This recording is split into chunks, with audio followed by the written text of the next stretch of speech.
เกือบบ่ทันเนาะเกือบบ่ทันละเนาะตัวนี้จะเป็นวิธีการ Money Management และวิธีการที่เราจะตั้งงบกำไรของเรามาเนาะจากกรณีที่เราได้งบเต็มๆของเราคือ800 เหรียญเนาะในมื้อนี้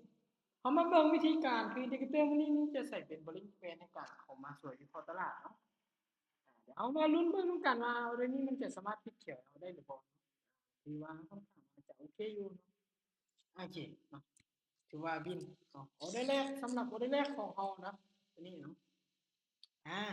จากที่เขาวินแล้วเนาะให้ทุกคนเนี่ยปรับเงินคือเก่าได้เดินคือเก่าเสมอเนาะมีคนใดที่ว่าออกออเดอร์ต่างคอยบอลหรือว่ามีคนใดที่วิเคราะห์ตามกันนะนี่มันจะเป็นต้นทุนของตัวเองให้มันปิดเนาะโอเคเดี๋ยวเขามาต่อกันเลยเนาะสำหรับหน้าเดลนี้คอยจะขอที่จะซื้อขึ้นต่อได้ทุกคนได้ขอซื้อขึ้นอีกออเดอร์หนึ่งเนาะ เนื่องจากว่าจุดนี้นี่ตลาดเนี่ยมันมีการที่จะลงมาพักตัวในบริเวณโซนด้านบนที่ค่อนข้างมาจะหลายเนาะส่วนนี้แล้วมีการ break out หรือกดราคาขึ้นไปนี้แสดงว่าโซนนี้นี่ตลาดมันยังพยายามที่จะขึ้นไปหาโซนที่มันเป็นฐานด้านบนเนาะก็คือจุดนี้จุดประมาณนี้เลยเนาะตามลูกศรนี้เนาะแต่ก็มีโอกาสที่มันจะเป็นแดงได้เนาะเราก็มาลุ้นเบิ่งกันเนาะสองปึ๊บสวย โอเคเนาะถือว่าวินไปเนาะ2ออเดอร์แรกของเราถือว่าวินมา2ออเดอร์ติดสำหรับมื้อนี้ของเราเนาะเดี๋ยวเรามาเบิ่งปริมาณการเทรดของเราเห็นบ่2ออเดอร์ของเรามื้อนี้ก็ตกไปแล้ว47เหรียญเนาะวินเรทก็100เนาะเดี๋ยวเราจะมาต่อนำกันเนาะปรับเงินคือเก่าได้ทุกคนเด้อปรับเงินคือเก่าเนาะเราจะไปอยู่ที่25คือเก่าสำหรับด้านในออเดอร์นี้ขอขายลงมาออเดอร์1เด้อพอตัดสินใจที่จะขายลงมาออเดอร์1เนาะ เนื่องจากว่าจุดนี้นี่ตลาดเนี่ยเมื่อมันขึ้นไปหาเส้นที่มันเป็นฐานของ MA หรือค่าเฉลี่ยตรงกลางเส้นสีส้มแล้วมันบ่สามารถทะลุฐานนี้ขึ้นไปต่อได้ฉะนั้นโอกาสที่ตลาดมันจะพักตัวลงมาเป็นแดงออเดอร์นึงนี่ค่อนข้างว่าจะมีสูงเนาะ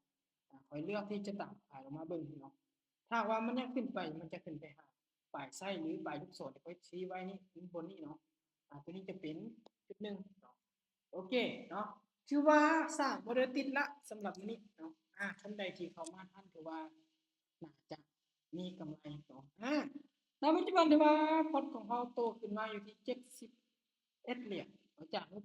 800ตัวนี้จะเป็นข้อดีในการที่เราเทรดตามอินดิเคเตอร์ของเราคือ Bollinger Band เนาะเมื่อตลาดบ่สามารถทะลุฐานนี้ขึ้นไปเราจะตามขายเนาะเรามาเบิ่งหน้าเวลานี้มันมีการ break out โอเคขายลงมาต่อได้ออเดอร์1เนาะ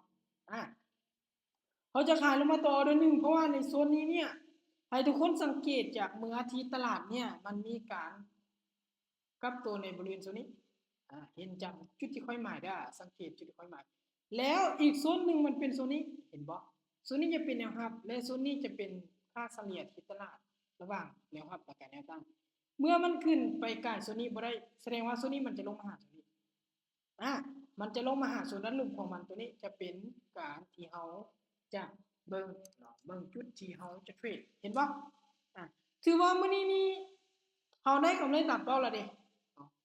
คนใดที่เข้ามากับพอยนี้แน่นอนเนาะวินเลทจะสูงอยู่แล้วเนาะการเทรดเนาะเห็นบ่ออกมา4ออเดอร์ติดเนาะวินมาเลย4ออเดอร์ติดวินเลท 100% กำไรอยู่ที่95เหรียญเนาะตัวนี้จะเป็นข้อดีในการที่เฮาเทรดเนาะโดยการที่เฮานำใส่โอเคเอาเรื่องนี้เดี๋ยวจะผ่านไปก่อนเนาะถือว่ามีกำไรตามเป้าแล้วเนาะกำไรตามเป้าเขาเดินตามนี้เลยทุกคนได้ถ้าว่ากรณีที่เฮาเสียเนาะเดี๋ยวจะอธิบายให้เบิ่งกรณีเฮาเสีย25เหรียญเฮาจะไป15เนาะกรณีที่เฮาเสีย55อีกเฮาจะไปนี่98กรณีที่เฮาเสีย98นี่เฮาจะไป210เหรียญกรณีที่เฮาเสียหมดนี้เฮาจะหยุดการเทรดในรอบนั้นทันทีแต่เมื่อในกรณีเฮาวินแนวใดๆตัวนึงเฮาจะกลับมาเดิน25เหรียญคือเก่าตัวนี้จะเป็นการที่เฮาจะเบิ่งเนาะวิธีการมานิเนจเมนต์ของตัวเองให้มันถูกต้องเพื่อที่จะเอากำไรจากตลาดได้ถือว่าณเอาเรื่องนี้นี่ข้อยจะเอาไปเพียงแต่15เหรียญเท่านั้นในการเทรดของข้อยเนาะเดี๋ยวเราจะได้หยุดมีตติ้งการเทรดในมื้อนี้เดี๋ยวจะมาอธิบายวิธีการเทรดต่อเนาะโอเคสำหรับเรื่องนี้นี่ขอจะขายลงมาต่อได้ขอจัดขายลงมาต่อได้1เนาะ มาเบิ่งว่าโซนนี้ตลาดมันจะพยายามที่จะลงมาเป็นแดงให้เฮาได้หรือบ่เพราะว่าโซนนี้ความเสี่ยงมันก็ยังมีหลายอยู่เนาะเพราะเนื่องจากโซนนี้มันใกล้กับฐานที่มันเคยกับตัวเป็นเขียวก็คือตัวนี้เนาะเมื่อมันลงมาใกล้กับจุดเกาะของมันความเสี่ยงที่มันจะดีดตัวขึ้นไปเขียวนี่ค่อนข้างว่าจะมีฉะนั้นเฮาจะเบิ่งเนาะคนใดที่ยังเฮาความเสี่ยงบ่ได้จะเบิ่งในระยะนี้แล้วจึงออกไปเนาะ2อึ๊บสวยโอเค ถือว่าวินมางามๆถือว่า900กับ9เหรียญเนาะสำหรับรอบมีตติ้งของเราในมื้อนี้เนาะถือว่าเป็นการเทรดที่เป็นมื้อดีเนาะการเทรดเป็นมื้อดีของเราคนใดที่เข้ามาเริ่มแต่ออเดอร์แรกมื้อนี้นี่บ่พลาดจักออเดอร์เลย100กับ9เหรียญตามเกินเป้าเลยเห็นออก5ออเดอร์วินมา5ออเดอร์ติดบ่มีพลาดจักออเดอร์เลยสำหรับการขึ้นมีตติ้งรอบของไฟในมื้อนี้ เส้นมุกสุดๆเนาะถือว่าเป็นการเทรดที่ค่อนข้างมาจะดีเนาะจะดีหลายเนาะให้ทุกคนนี่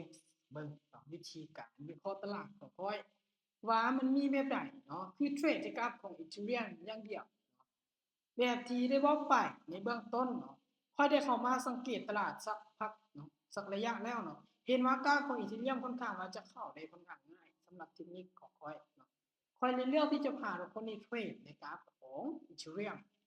ถือว่างบประมาณปริมาณการเทรดของเรา100กับ15เหรียญนะจำนวนการซื้อขายทั้งเบิดและกำไรสูงสุดของเรา100กับ9เหรียญวินเลทของเรา100%สำหรับมือนี้มือเดียวถือว่าคอยยึดการเทรดเลยเนาะเพราะกำไรต่อรอบต่อมือของคอย100เหรียญนะในมื้อนี้กว่าคอยมีเวียกเนาะบ่ได้เข้าขึ้นมาเทรดเนาะเลยมาเทรดในมีตติ้งนี้เบิ่งว่าจะสามารถพาทุกคนหาเงินได้บ่เนาะก็คือสามารถหาเงินตั้งเป้าตัวเองได้เลย100เหรียญถือว่าขึ้นเป้า9เหรียญถือว่าดีอ่าเดี๋ยวเราจะมาอธิบายวิธีการเนาะวิธีการที่ค่อยออกและวิธีการที่เราจะสังเกตในการใส่ Bollinger Band และวิธีการวางแผนการ Money Management ให้มันตอบโจทย์สำหรับทุกคนเนาะได้อย่างดีเลยเนาะเดี๋ยวเราจะมาเบิ่งเนาะมีคนใดที่ว่าได้เทรดตามบ่ได้ออกออเดอร์ทุกออเดอร์ตามค่อยบอกเนาะในออเดอร์ที่ออกไปเนาะอ่าโอเคเนาะคือว่าการที่เราจะนำใส่ Bollinger Band ให้มันเป็นและมันตอบโจทย์เส้นอย่างปัจจุบันที่ค่อยใส่นี่เนาะก่อนอื่นเราต้องเบิ่งวิธีการเดินเงินของเราไปพร้อมสมมุติว่าวิธีการเดินเงินเราดีอยู่แล้วแต่เทคนิคเราบ่ดี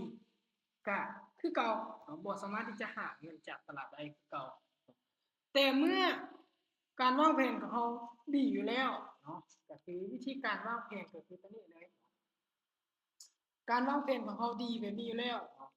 แล้วบวกกับอินดิเคเตอร์ของเราที่ว่าดีต่อเนาะที่ว่าดีต่อ ตัวนี้จะเป็นจุดหนึ่งที่เขาอยากให้ความสำคัญให้กับบุคคลนี้เอาไปปฏิบัติใช้ของตัวเองให้มันตอบโจทย์หลายเนาะซึ่งในการที่เราจะเทรดเนาะหรือการที่เราจะวิเคราะห์ในการที่ใส่บริบทนี้เนาะให้ทุกคนนี่มาเบิ่งเนาะว่าจุดใดที่ตลาดมีการกลับตัวเนาะและจุดใดที่ตลาดมีการที่พยายามจะขึ้นไปหาส่วนที่มันเป็นอย่างนี้แต่บ่สามารถทะลุทางนั้นขึ้นไปได้ จุดนั้นจะเป็นจุดที่เราสามารถสร้างกำไรจากตลาดออกมาก็คือกำไรเนาะฉะนั้นเมื่อจุดนี้เห็นบ่จุดที่ค่อยตีลูกศรนี้เมื่อมันบ่สามารถที่จะขึ้นไปได้ออเดอร์ถัดไปแน่นอนมันจะขึ้นไปหาเห็นบ่ในโซนนี้มันจะขึ้นไป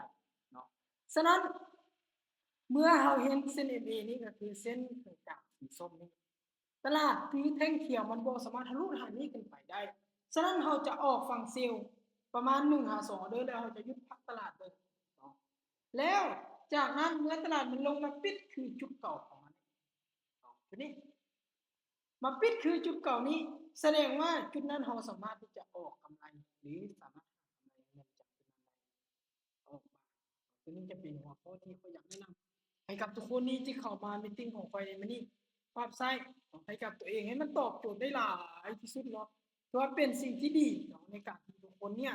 ได้เข้ามาศึกษานำกันในมันนี่ซึ่งตัวไฟเอง เนาะก็ยังบ่ได้เทรดก็เป็นมาเทรดนำมิตติ้งพร้อมแต่ว่าหากำไรกับตัวเองก็ว่าได้ตามเขาเนาะ แต่ว่าเกินเป้านิดนึงก็บ่เป็นหยังและอีกอย่างหนึ่งจุดที่สำคัญก็คือวิธีการ management หรือการตัวนี้สำหรับพอได้ก็เสี่ยงและการกำไรนี่จะเป็นอีกหนึ่งส่วนและวิธีการดำเนินนี่จะเป็นสิ่งที่สำคัญในการออกออเดอร์ในการออกออเดอร์นี้ออเดอร์แรกบ่ให้เกิน 10% ของพอร์ตที่ตัวเองมีเนาะสมมุติว่าทุกคนเนี่ยมีอยู่ที่งบประมาณ20เหรียญเนาะต้นทุนประมาณ20เหรียญแล้วทุกคนบ่ควรที่จะออกหลอดใน1ออเดอร์นี้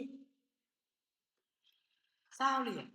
หรือ2เหรียญต้องออก1เหรียญ1จากปลายลงมาเพื่อที่จะลดทอนความเสี่ยงได้ตัวนี้จะเป็นหัวข้อที่อยากมาแนะนำให้กับทุกคนนี้เอาไปปฏิบัติใช้ว่าค่อยใช้มานี่มันตอบโจทย์ก็เลยบอกให้ทุกคนเนี่ยเอาไปปรับใช้เบิ่งซึ่งว่าการที่เราจะใส่บริเวณเอาเบิ่งสัญญาณกับตัวหรือเบรกเอาท์ของตลาดคือการตอบก็ได้คือที่ทุกคนถ้าคนใดที่เป็นมือใหม่ตามสีแท่งเทียนเลยก็ได้เป็นแดงตามแดงเขียวตามเขียวเขาต้องเบิ่งโซนตลาดออกมาเล่นโซนนั้นมันเป็นอนุของเป็นมือขาลงเนาะอย่างเส้นนี้จุดนี้มันเป็นจุดที่ตลาดมีการเบรกเอาท์เขาสามารถที่จะขายมาต่อจนกว่ามันจะลงมาหาบริเวณที่มันเป็นแนวรับก็คือจุดด้านลุ่มของจุดนี้เมื่อมันลงมาหาจุดนี้แล้วมันมีการปฏิเสธราคาขึ้นไปเราจะสามารถจะซื้อขึ้นได้อย่างเช่นปัจจุบันคือสมมติ